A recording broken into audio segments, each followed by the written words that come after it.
লাল শাক রান্না করার পর ডাঁটাগুলো ফেলে দিচ্ছ?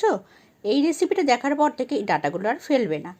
তো আমি দেখো সরু সরু করে আলু আর লাল শাকের ডাঁটাগুলো কেটে নিয়েছি। কড়াতে তেল দিয়ে কালো জিরে শুকনো লঙ্কা ফোড়ন দিয়ে কেটে রাখা ডাঁটা আর আলুগুলো দিয়ে দেবো। দিয়ে আমি ভালো মতন করে একটু ভাজা ভাজা করে নিতে থাকবো। ভালো করে নেড়ে চেড়ে নিতে থাকবো।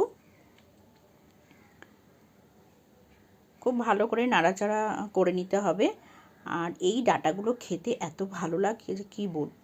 এটা যদি রাঁধুনি ফোড়ন দেওয়া হয় না, তাহলে দেখবে এটা খেতে পুরো মানে শুটকি মাছের চচ্চড়ির মতন লাগে খেতে। তো আমি দিয়ে দিলাম পরিমাণ মতো লবণ আর হলুদ দিয়ে আমি সবগুলো আবার ভালোভাবে করে নাড়াচাড়া করে নিচ্ছি। আমি কিন্তু জল দেবো না, একটু ভাজা ভাজা করবো এটাকে।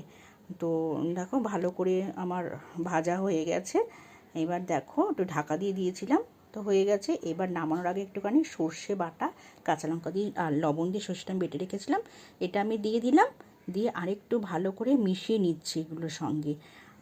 তো দেখো তারপরে আবার একটুখানি মিষ্টি দিয়েছি। এই রান্নাটা কিন্তু একটু মিষ্টি মিষ্টি হলে বেশি ভালো লাগে খেতে। মিষ্টি দিয়ে দিচ্ছি। আমি এক হাতে করছিলাম, এক হাতে ফোন আর এক হাতে আমার খুন্তি দিয়ে নাচলাম। দেখো আমার কড়াটা না উল্টে পড়ে যাচ্ছিলো।